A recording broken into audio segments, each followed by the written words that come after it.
Are we live, white ladies? I think we I are. think that we are live now and that we have sat with the couple of seconds so that the delay will be able to go through. Greetings, Jessica Letaw. Greetings, Patricia Berry. Here we How are. nice. I like being in this space with you. It's Mhm. even though this is sometimes hard work, I really have had so many wonderful conversations, both with you as well as with other people who are watching this, that Yeah, um, it makes me feel like the work is good. it does. It feels like the right place to be. Yeah. So I will speak to our folks that are in our community. Welcome to White Women Talk White Women, where Patricia and I are discussing everything you already know about your own racism and how to do better. We are on chapter 3 today. If you are just joining us for the first time today, please feel free to go back and see the other sessions. They're on both Patricia's and my page. Hi, Ella. It's nice to see you again. Um, there is nothing that you need from the earlier chapters or the earlier sessions to understand the conversation today. And we will be doing this every Monday at 6 p.m. Eastern Standard Time until May 22nd, if I'm remembering my dates correctly. I am Jess Letaw. I do a lot of different things in Ann Arbor around race and the built environment. And I am in this conversation because I wanted to be productively uncomfortable in some specific ways around my racial learning and around my identity as a white woman.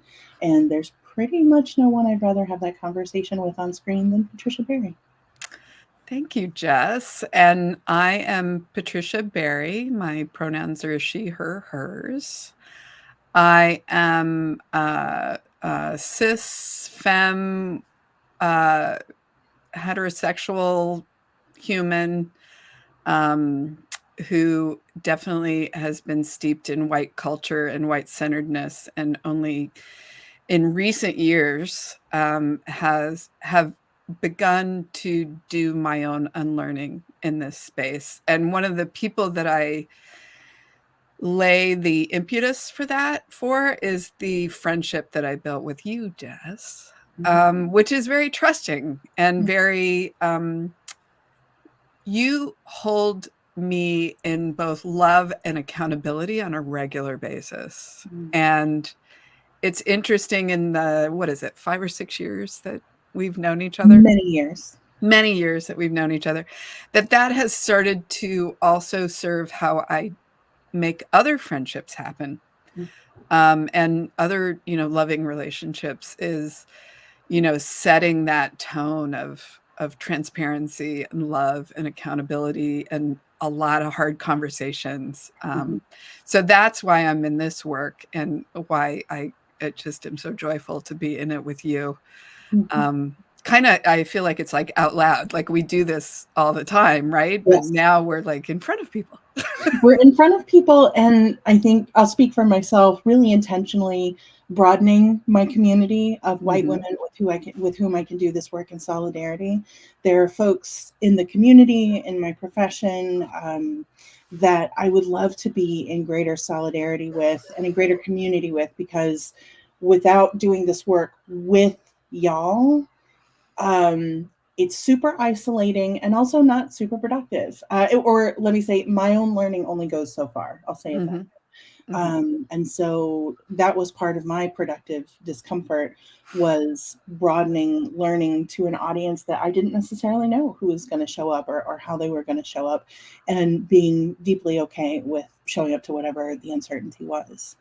Um, so I wonder if I can name, Patricia and I have this lovely practice that we have lightly borrowed from a local business called Zingerman's, who work a lot on their own business culture and on teaching other business cultures. And one of the things that they do and teach is this practice of like best next time, which is when you complete an activity, a process, whatever it is, that you ask yourself and each other, what did you like about what we just did, and what could we do better next time? It's a way of being really consistent about the feedback that you're giving yourself and others, and also kind of shrinking it down to a manageable number of questions, up to, instead of the potentially infinite surveys that you could do of yourselves and others. I got a survey, how did we do, just earlier today, with something like 17 questions, and many of them were, small essay. So good job, us. And the reason that I'm saying that is that Patricia and I do a debrief after each one of these conversations, because we want to keep showing up better for ourselves, for each other, and for you guys. And one of the things that we both named after last time is that we want to be more mindful about listening to listen and not listening to speak, which is to say, I'm getting ready to say my next clever, insightful, cool thing, which all of the things, of course, I say are clever, insightful, and cool, except for the deeply awkward things, which is most of it. And so that's something that you're going to see me working on today, is remembering to listen, and not just to jump in with the next comment. So you may see a little bit more quiet time for me, and that's part of what I'm working on. Mm-hmm. So Jess and I meet on this venue a few minutes before we go live, and we both named that, and we both immediately transgressed it. And I recognize what I do in that moment, right? So I want to display intelligence. Mm-hmm. I've heard a little bit of what you've said, and now I've taken the narration to the end without listening to what actually is at the end of that. And I've developed, I need to look up these 5 things to like determine the answer. And now I'm totally checked out of the conversation. Yeah. That is so ingrained in me. And what I love about our conversations is we can name it as an intention and then speak out loud when we are not doing it the way that we aspire to do it. And that, I think, is anti-racism work, Mm-hmm. listening work, emotional work, being in community work, mm-hmm. somatic work, mm-hmm. that name it when it catches you, mm-hmm. and then sit with it for a second. Mm-hmm. We're both going to breathe deep on that one. Yeah, I do love the opportunities to get out of my head. I'm just not as good at it as being in my head, and yeah, wanting to stay in the stream. Mm-hmm. So in a moment, we're going to go into our working agreements. I want to again welcome the folks who are with us in the onlines. Please feel free to talk to each other in the comments. We love watching you guys ask questions of us, of each other. Your own reflections about what you're hearing, what you're thinking, if you've read the book or this chapter or anything, what you're reflecting on with that. So please, the chat is a part of this conversation. Avail yourself freely. So we are moving into working agreements, which is how we, managing screen and brain, not going to work. There we go. So this is a part of how Patricia and I, show up to this space in a brave way, which is that we have expectations, mutually agreed upon expectations for how we come into this space. And that lets us deepen how we show up individually and the courage with we're able to do this work. So I'll open us up with the first one, and then Patricia, I'll turn it over to you. So the very first one is that we put aside the right to comfort. We are in every session unpacking why this is. This particular session, series, space is not a safe space because the world that we are trying to address is not a safe space. This is a brave space. So I would like to invite us, I love what Patricia said earlier about love and accountability. Patricia, you and I have known each other and loved each other for a long time. So let us continue to love each other enough to tell the truth and to hold the mirrors up that need holding up, because we know that kindness and honesty are not mutually exclusive. And also in this space, we have an expectation that we ask for what we need. I would like to invite us to ask for the pace we need.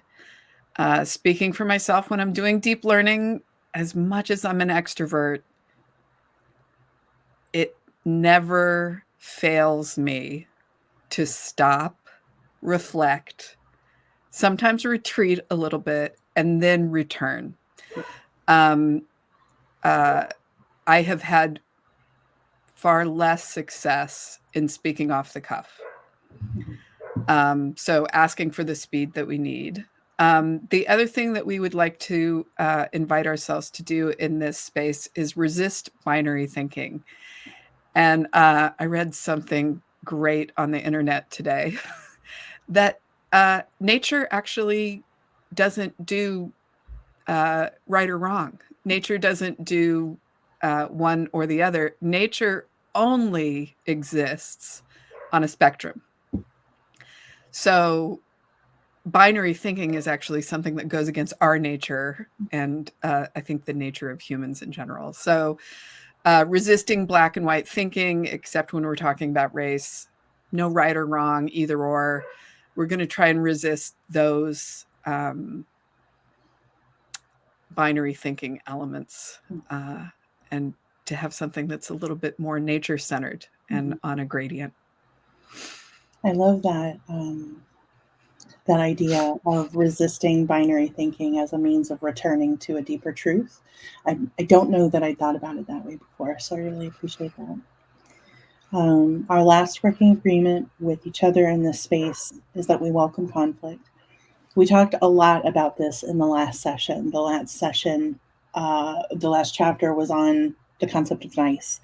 We are often rewarded in dominant culture, where I am in the Midwest, as women, we are often rewarded for being nice instead of being real, and for being conciliatory instead of leaning into disagreement, what a beloved friend and colleague of mine calls principled struggle. So, in this space, I would like to invite us to allow a lot of emotional space to be in conflict, to be in conflict with each other, with the ideas that are being presented, and even with ourselves. And one of the things that I'd like to say about why Jess and I do go back to this every time we meet to talk about the working agreements is because that is the work. Reminding ourselves, centering ourselves, not taking each other for granted, not taking our working agreements for granted as we get into essentially a habit of doing this talk, this conversation. So revisiting your working agreements, like I recommend that for clients. I recommend that for boards. I recommend that for individuals. I recommend that for friends. I recommend that for partners. Mm-hmm. Sit down and have a tough conversation and maybe start with some ground rules. Mm-hmm.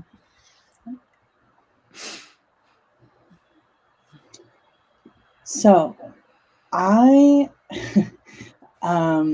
I love a thing that we have started doing in the last couple of sessions, which is moving into the content of the chapter by starting with a white lady check-in, which is where we talk a little bit about how whiteness has shown up in our lives the past week.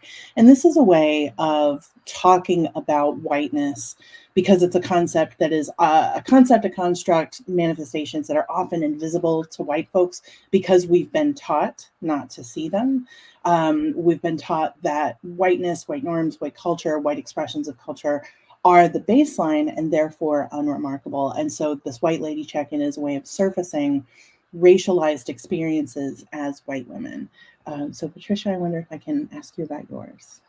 I think the one that I'm going to say that is my white is to think about my white lady check-in is to think about a little bit what we talked about in the last chapter about sisterhood, particularly among white women. And that we've been enculturated to cut each other down, that it's essentially, some sort of race. And, we often talk behind our backs, each other's back, that kind of thing. I think what I think about is, am I doing that? What is the situation that I'm doing it in? And is it helpful? Is it harmful? Is it moving the work forward? Like to really interrogate myself a little bit more. And the experience that I had this week of having a situation of kind of getting in a conversation with another white woman who I did not know very well, but is doing similar work in the world to me, and having a little woke war and recognizing when that pull hit me to kind of like show my CV and then having to step back and sit with like, what am I doing here? I think that's it's an unresolved check-in, but it's something that I'm paying attention to and becoming awake to in my own body. Mm-hmm. I think you've also referred to that in other contexts as the woke Olympics, Yes. which I resonate with. I've heard it. I've had people do what I call recite their anti-racism or woke CV at me, and yeah, it's definitely, it's for sure a thing. Mm-hmm. For me, I want to also reflect on that the fact that this practice, I know I'm a white woman, and on an intellectual level, I know how a lot of my experiences and circumstances in life are conditioned by my race. But because you and I do a white lady check in every week, I am developing the habit of looking for my own racialized experiences and realizing that instead of being this stochastic thing, instead of it being this thing that pops up every now and then, I'm actually coming to understand that my entire experience is racialized, and I just didn't clock it, Mm-hmm. because a lot of times it's not uncomfortable, Mm-hmm. and not It's remarkable. specifically comfortable. It's specifically comfortable. It's comfortable on purpose. And so, like this exercise, I'm going to take some version of the White Lady check in forward because it has been really generative for me. A couple of things that showed up for me this week, uh, excuse me, was I really, our conversation on niceness versus kindness and how we perform niceness at the expense of genuine connection and authenticity, really resonated and really kind of hit me in the gut about one particular relationship where I have a cherished friend. She and I had a misunderstanding recently. And instead of saying, you know, this misunderstanding really landed with me in a wrong way, I just went silent and I was like, you know, it's fine. It's whatever. And after the nice chapter, I realized that if I am truly tending to this person that I'd like to care about and this relationship that I feel like is important to me, I need to be honest. And so the very next morning, I reached out to her and I said, this thing happened. It landed on me in this way. And, you know, however we take it forward, I just need you to know. And what that generated was the loveliest reconnection. Um, we had an online conversation where we really, I think, got on the same page. We met up a couple of days later, talked a lot, cried a little, and I just felt like this is sisterhood. Mm-hmm. This is sisterhood. And so I appreciate it. It could have gone any one of a million ways, but it went, I think, the kindest and loveliest and most loving Mm-hmm. of ways. So that was wonderful. And I wanted to name that in the White Lady check-in because I don't want it to just be this like cat o' nine tails that we are constantly flagellating. I'm sorry, I'm a white woman. I really apologize for my presence in the world. That's not all that this has to be. And so I wanted to name that. I did also want to bring in that I was working this past weekend on, excuse me, a talk that I was getting ready to give with a Black woman colleague and friend of mine who she and I have collaborated for a number of years. She and I have been in a number of projects that have had working agreements. So we have done a lot of deep, meaningful work together, together and separately in similar areas. So we were working on putting together this talk, and it was marrying her experience in um, trying to think how I want to characterize it because she knows so many things. Like, what is her experience? Just being human, teaching people how to be better humans in a white supremacist culture. So that is her area of expertise. And my area of expertise is race and housing, race in the built environment. So we were dovetailing our two expertises together in one presentation. And there was one particular part that was like a my slide thing where I'm talking about how race shows up in housing in the built environment, where she disagreed really strongly with how I was saying something. And I let it, I didn't say anything about it, not because I was being nice necessarily, but because I'm trying to be cognizant of when I do white learning, when I do learning about how my whiteness is showing up in a relationship or a piece of work. Try to do that offline from my colleagues of color and my friends of color, because I feel like that's my work to hold. And that was my initial reaction here as well. And I sat with it for about 30 seconds, and my body was all the way in it. And I realized that I could actually trust the work that I had done, to think that actually it's not necessarily that I think that I'm right, but I think that this is worth talking about. So I surfaced it. She had gone on to, the next 2, 3 thoughts, and I brought us back. It's like, actually, I would really like you to know that I'm having X reaction to what you said. And could you tell what X reaction is? Was Uh, it a physical reaction? Was it it a was for mental reaction? sure a physical reaction. And what I was trying to understand was what it felt like was she hurt my feelings. Mm-hmm. That's what it felt like. But as I was sitting with it, I realized that what I was feeling is, no, you're wrong. And I was resisting bringing that into the space because she is a Black woman whom I respect so much. And I don't know that I've ever disagreed with her on anything substantive before, superficial for sure, but not on anything substantive. And so I didn't recognize at first this I disagree with you whom I love Mm-hmm. feeling. So that's what it was. Mm-hmm. And you recognized that first in the body and Mhm. then checked Yeah. into that and then intellectualized it Yeah. and then And named that it. we've talked in past sessions about somatics and the importance of that. I took my body seriously. It was telling me something, and I did not know in words or thoughts initially what it was. Mm-hmm. And what it was asking me to recognize is that this disagreement that we were having was worth having together, and not me taking back and like figuring it out in my own space, in my own mind. Or having an interior monologue about it that you carry, right? I mean, like everything. Right. Right. But I recognize that as part of the nice project, right? That rather than just Mhm. laying it out Yes. and telling you exactly what I'm experiencing Mhm. and being curious, Yeah. both for myself as well as for the subject, Mhm. that I do myself a disservice because now it's a bag that I just carry. Yeah. It's not a bag that I set down. Mhm. That weight just keeps going. And that's true. I mean, I love that phrase, the nice project. And I think it's reasonable to run a filter about what you say and in which spaces. Mhm. And that was a part of the body feeling, was figuring out, am I running a filter? Or am I holding something that I shouldn't be holding alone?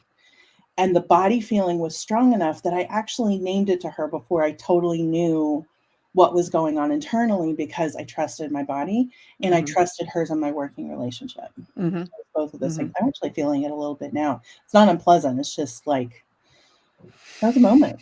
Yeah. It was a moment. Yeah. And so I don't necessarily want to talk about the outcome, because I don't want to resolve this with a happy ending, a tidy ending.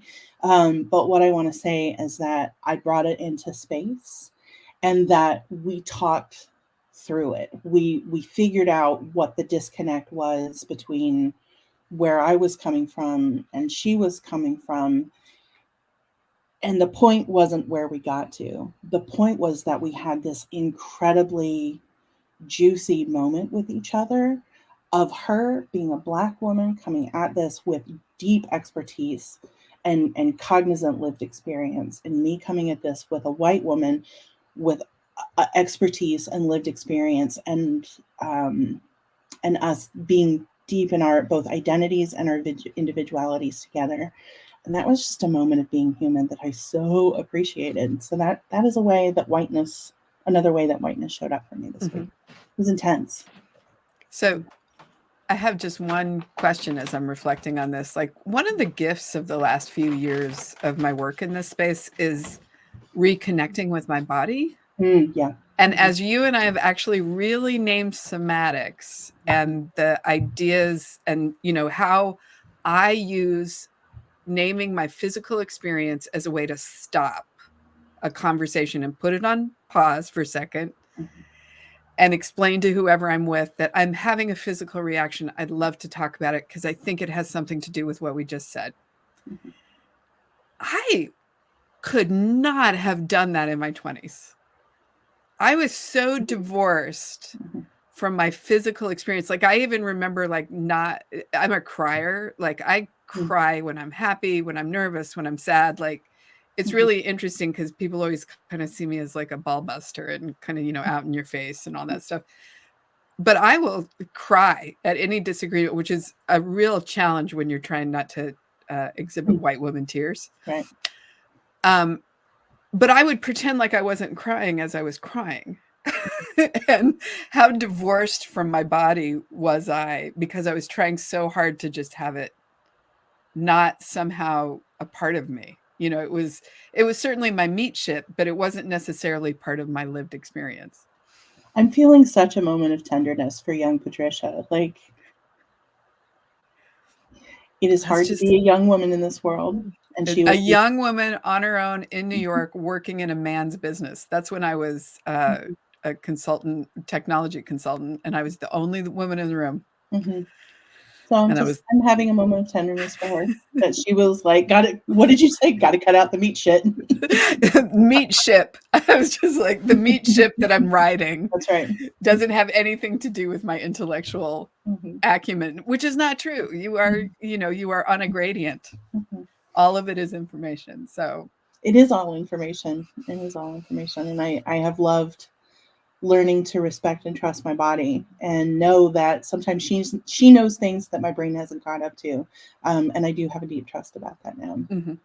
So speaking of meat shit, I wonder if you can take us into your, what are we calling this right now? Terms, I forget. I'm sorry.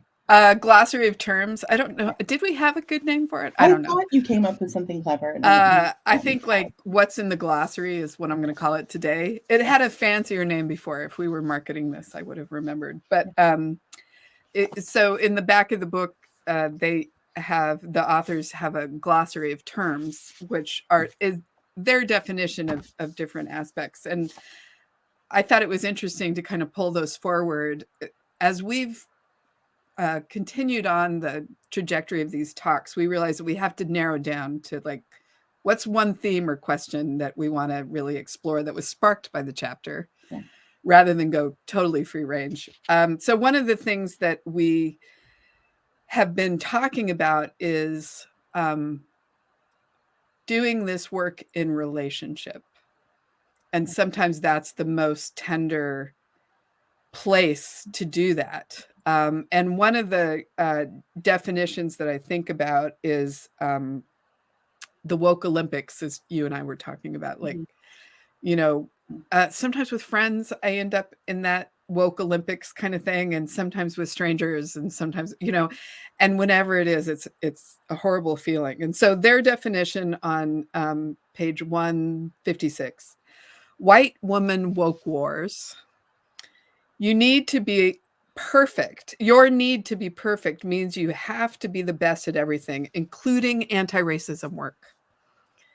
You will claw each other's eyes out to appear to be the most anti-racist.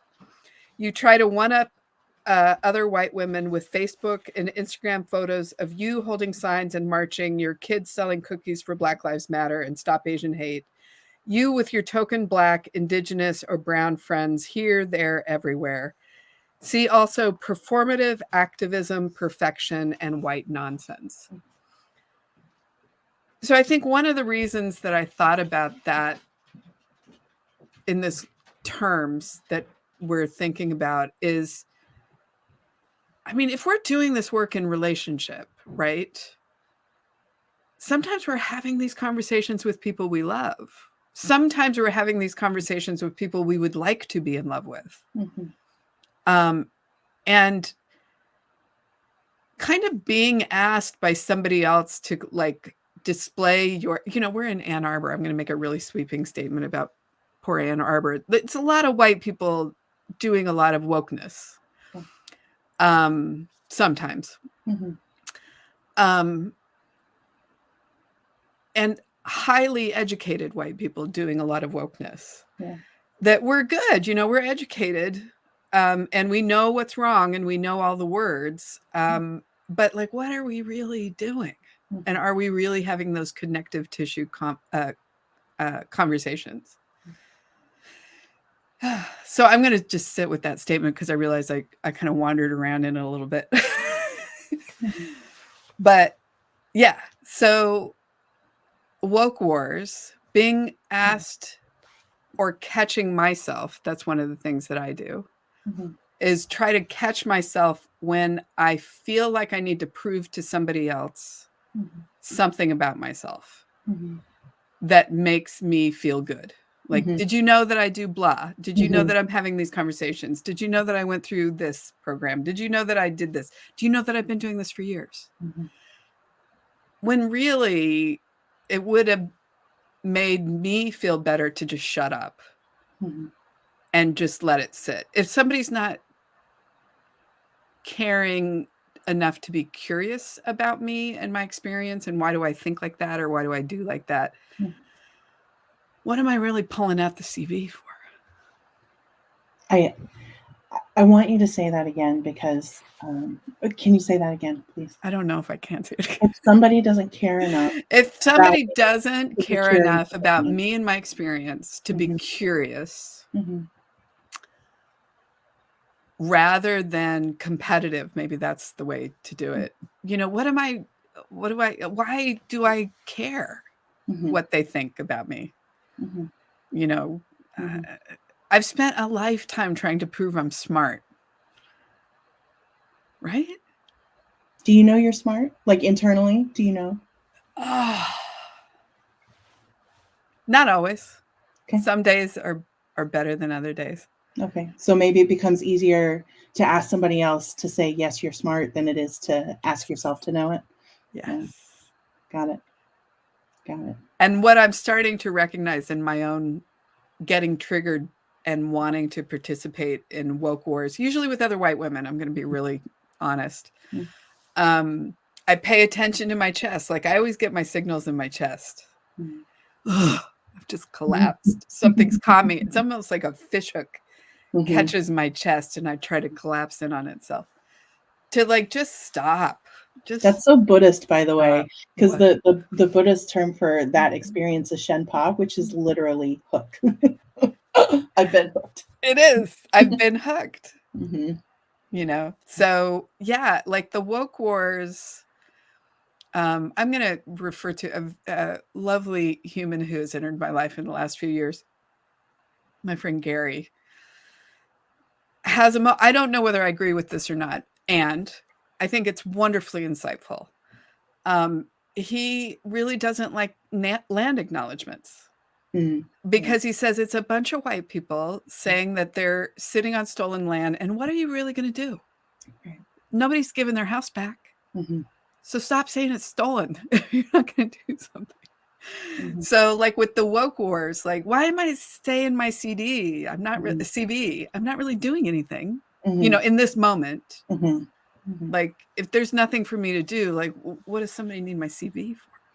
Well, and to relate what you're saying back to the material of the chapter a little bit, you know, we're talking about the woke wars, and the name of this chapter is Your White Silence is Violence. And I hearing, because I think I'm hearing that we are so busy proclaiming what we're doing about, to, for Black, Indigenous, and other people of color, that we are not having meaningful conversations with the people that we love, the people in the next room, the folks that we are spending the most time with.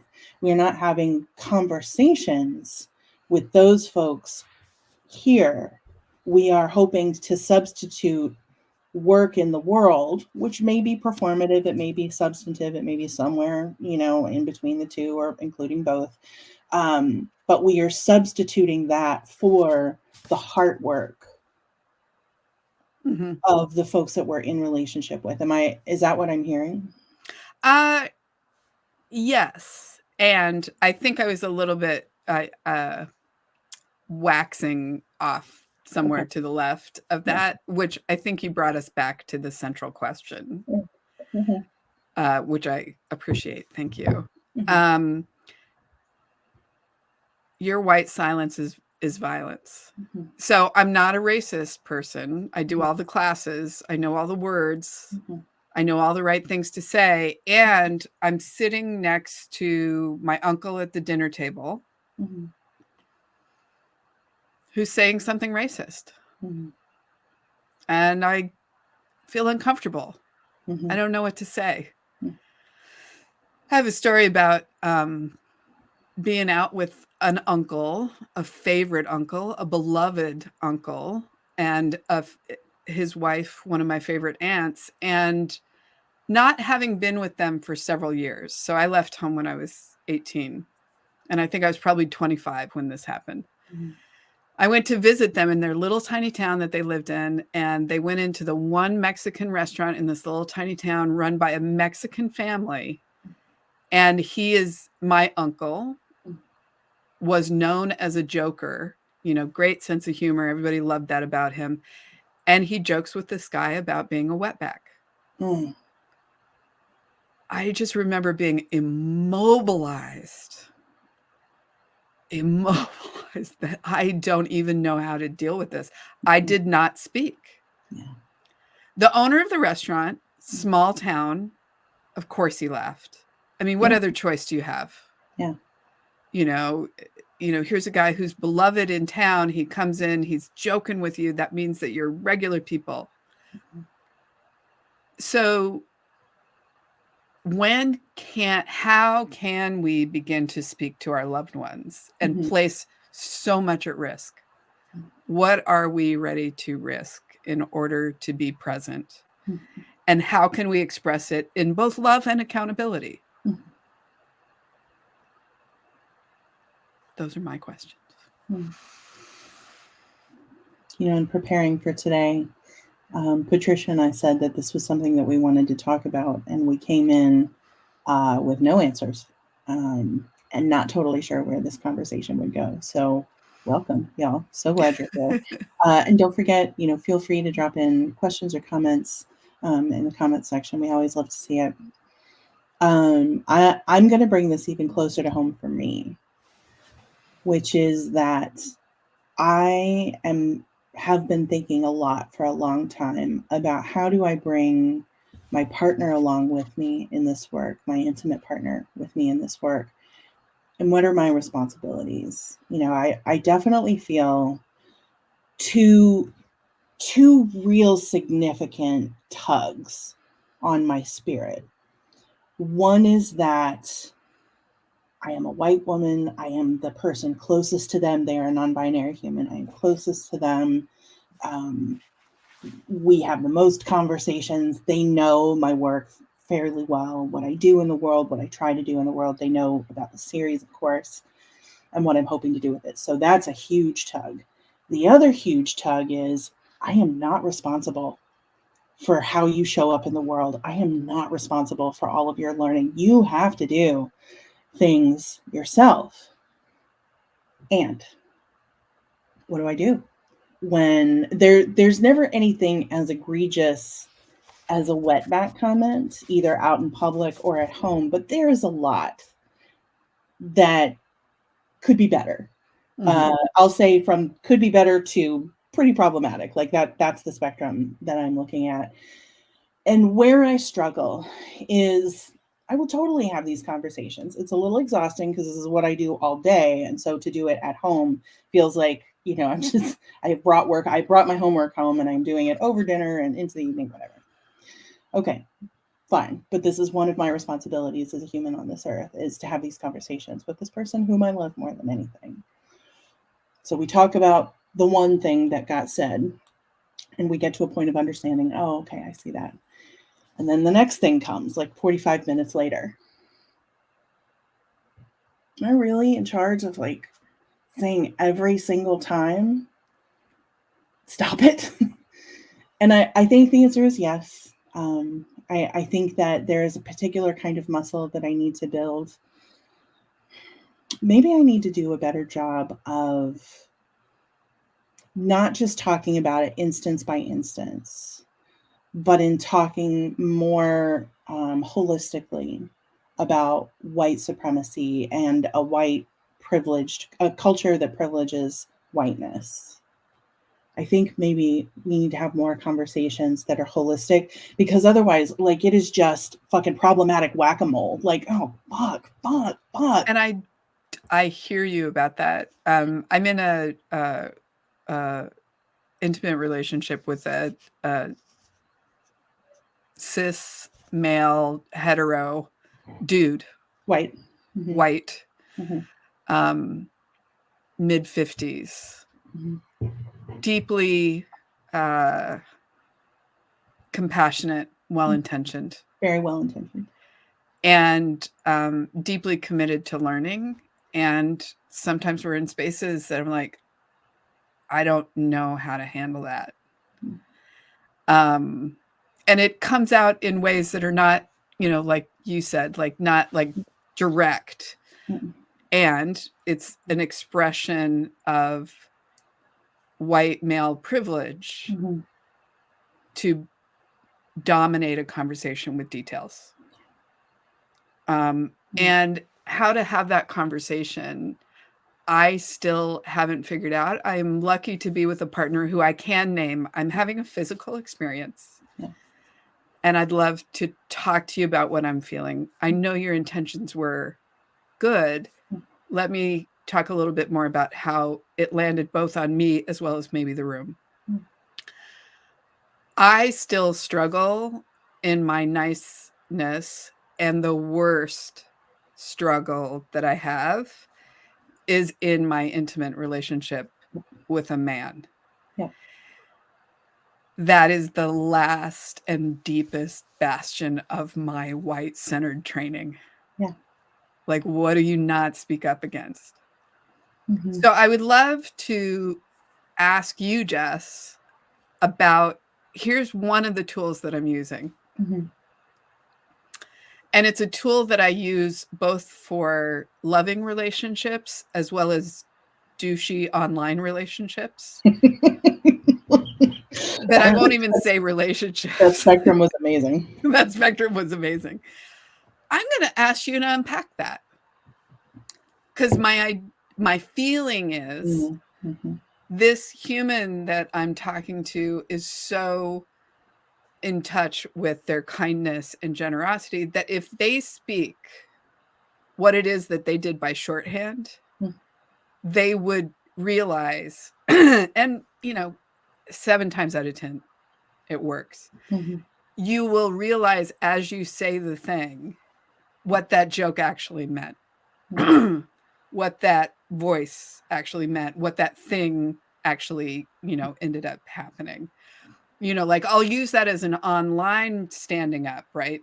That if somebody says something on a feed that I'm on, Mm-hmm. and I would like to stand up and call it out, I will first start with, I want to make sure before I respond that I understand what you meant. Mm-hmm. Could you unpack that comment a little bit more?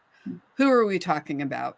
How, like I'll use this Socratic curiosity, and often they'll either prove that they will never be swayed, that they're going to dig in 125%, or they'll say it or they'll backpedal it. Mm-hmm. They'll say it, oh, now that I say that out loud, I realize how that landed. Or they'll backpedal and say, well, I didn't mean that, I meant this. Mm-hmm. And then I may say something, oh, well, what it sounded to me like is that, you were talking about this in a very belittling way or something. Mm-hmm. So I don't know if I'm using too euphemistic of a language. I wonder if you can does be that specific. understand? Like, can you talk about a specific interaction, either online or with your beloved? Okay, so I'll talk about the douchey end of the spectrum, because Mm-hmm. apparently I'm having a hard time talking about loved ones and intimate relationships. I understand. So we have lawn wars in my neighborhood. Mm-hmm. And lawns, as you and I have discussed, I think, Mm-hmm. are a tool of white supremacy Mm-hmm. and housing supremacy.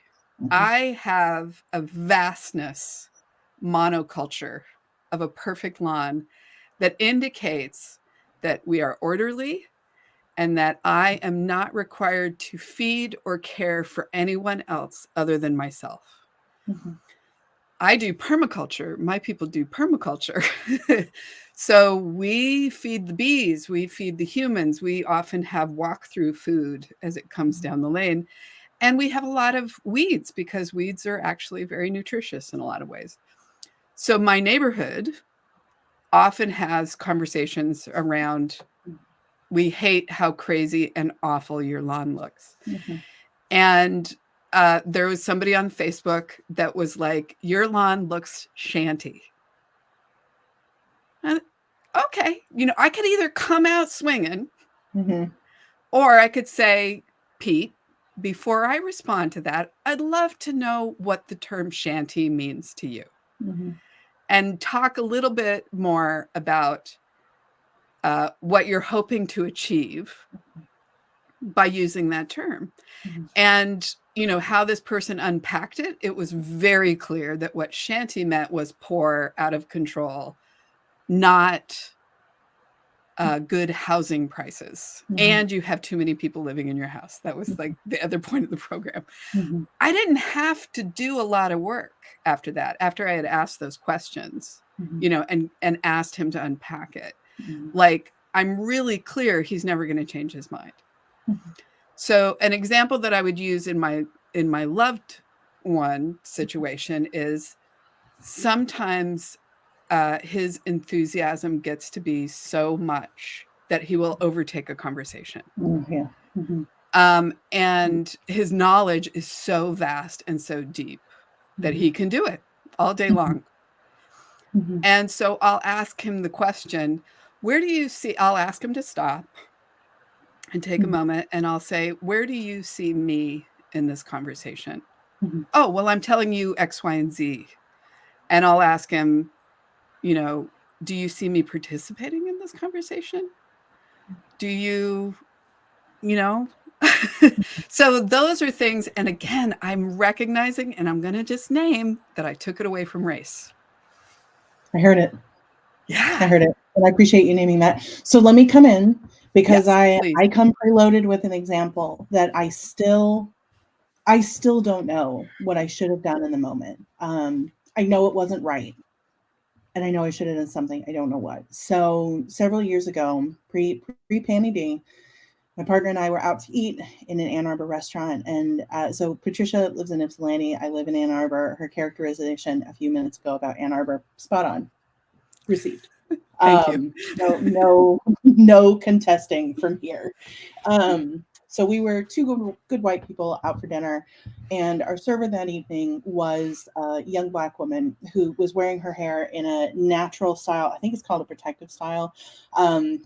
And I don't remember if it was locks or twists, but it was extremely black, like very proudly black. My partner could not stop remarking on her hair every time she came to the table. It's beautiful, and it was all complimentary, but it was extremely othering. It was not to the point of fetishization, but it was walking on that lane. Um, and I should have intervened after, at most, the second comment,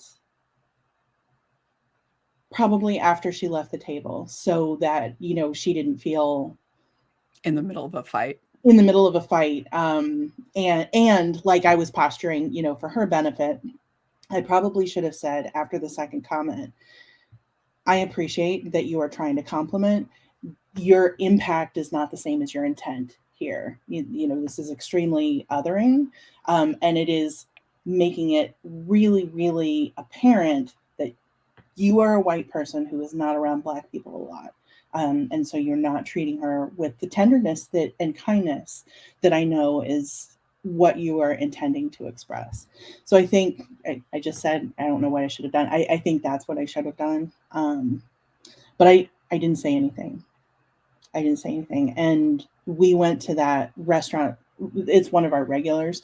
I've never seen her there again. And I don't think that, we were people to scare her off. I think that we were just like every other table that she likely saw on a regular basis. I am sure that she felt othered a million different ways because she was showing up, all the way in her body, in her joy, in her, whatever, and Ann Arbor couldn't handle it. So that's something that I think about a lot. It was one instance several years ago, and because I was silent, that my silence has sat with me, and I wish I'd done better. And I want to use conversations like this to help myself understand how I can do better in the future. I have questions about that, but I want to Mm-hmm. sit with it for a sec. Okay.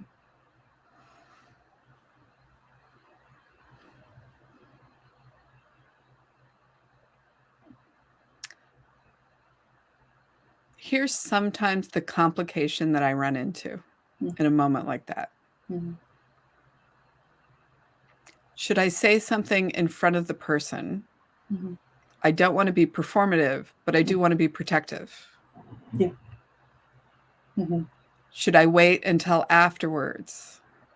Is that giving my partner and me Mm-hmm. comfort that we don't deserve? Yeah. I think having 4 or 5 decision trees in any given moment, and it's just practice, I Mm-hmm. recognize that, but Mm-hmm. what stops me is the decision tree. Mm-hmm.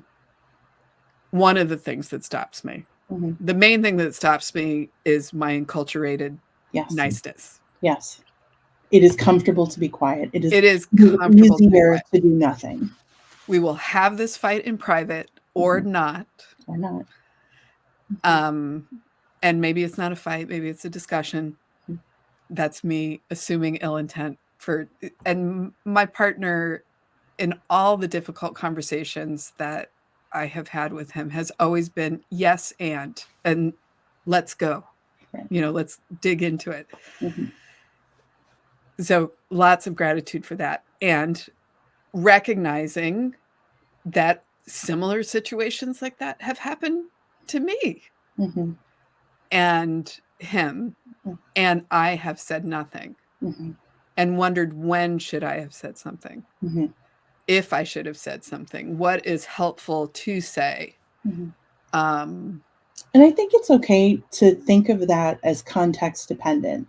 So, for example, thinking back on um, the restaurant situation, I would have preferred to wait until she walked away from the table. I'm also thinking about an instance 3 or 4 weeks ago when I was in a meeting with, it was a racially diverse meeting, and we were having a conversation. I actually want to take that noun out of it. There was a Black woman who was naming how the group and certain members of the group were harming her, and how the work was getting done and how the conversations were getting done. And the harm was continuing in that conversation because there were white folks there who could not hear what was being said. They were so busy listening to speak that they could not listen to listen. And there was also no air in the room for being able to say, I'm sorry, can you please explain it more? I'd like to understand. There was none of that. So the harm was happening again and again and again.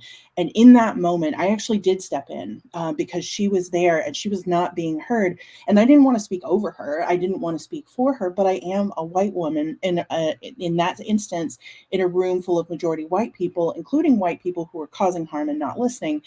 And they did not listen to me either, but at least they were quiet. At least they didn't, keep coming back with, let me tell you all the reasons why I'm not harming you. At least it stopped that interaction. And I think in that instance, that was the right thing to do. And I think it wasn't necessarily that she needed to see me do it for her. She needed to see me do it for them.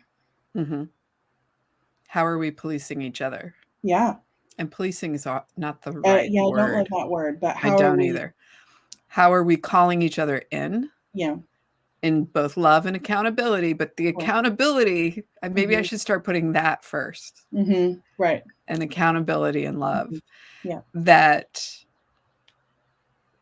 I don't believe in public shame, but I also don't believe in public silence. Yeah. Like, I Yeah. agree with the title of Yes. this chapter, the Yeah. violence Mm-hmm. that is a part of that silence. Yeah. I do think about permission. Say more. If in that instance, Mm-hmm. your worry was the thing that's stopping you is I don't want to cut her off. I don't want to take away her power. Would it have been appropriate for you to ask her permission to call them in? No. Because it would have felt like work for her. Yep. She needed to do less labor in that moment, not more, especially with me, who she and I have a close working relationship. I felt like, and I checked in with her about this afterwards because I wanted to understand what we were up to in that moment, because there was no back chat. There was no private chat. There was no DM. There was no text. There was nothing. She and I were siloed in that moment. And I felt the intentionality from her side of, I know you. I love you. I am not carrying water for you in this moment. And so I was like, all right, I need to stand in that. I appreciate her silence because her silence was trust. And trust is challenging too, right? Yeah. Yes, that was a means of calling me in and saying, I need you to stand on your own 2 feet in front of these folks who are harming me now and have been harming me and will continue to harm me. So all I'm saying is that how we choose to speak up can be contextual. It doesn't have to be I'm shouting loud in front of everyone all the time. I struggle with that aspect, and I recognize, and I'm going to own that I'm going to make mistakes because I want to do it more. Yeah. And so mistakes will be made, and learning will happen, and reflection will happen. And one of the things that is important about having other white women in community who are doing hard things too is that then I have somebody to debrief with that I'm not going to use or ask to carry water that is not theirs to carry. I hope you make mistakes, and I hope you bring them back to the space and talk about them and help us understand, how did you make the decisions you made and what happened? I invite everybody to do that. I do. I invite, please make your mistakes, come back, share with the class. I think I'm noticing that we are close to an hour, and you and I have said in the past that we don't want to go over that, and I want to respect that. There's one more thing that's important to me to bring into this conversation before we break, which is something that I've said before many times, and then I started hearing other white women say it, and I was like, uh-oh, I'm part of the problem. And that is when something racially problematic / harmful is happening in the moment in a group, specifically a group context, and I stay silent. What I told myself for years was, it just takes me a minute to process. I'll be able to come back to this later. And then I heard other white women saying that, and I was like, oh, that's comfort. What we think we're doing is tending to our safety, and what we are actually doing is tending to our comfort.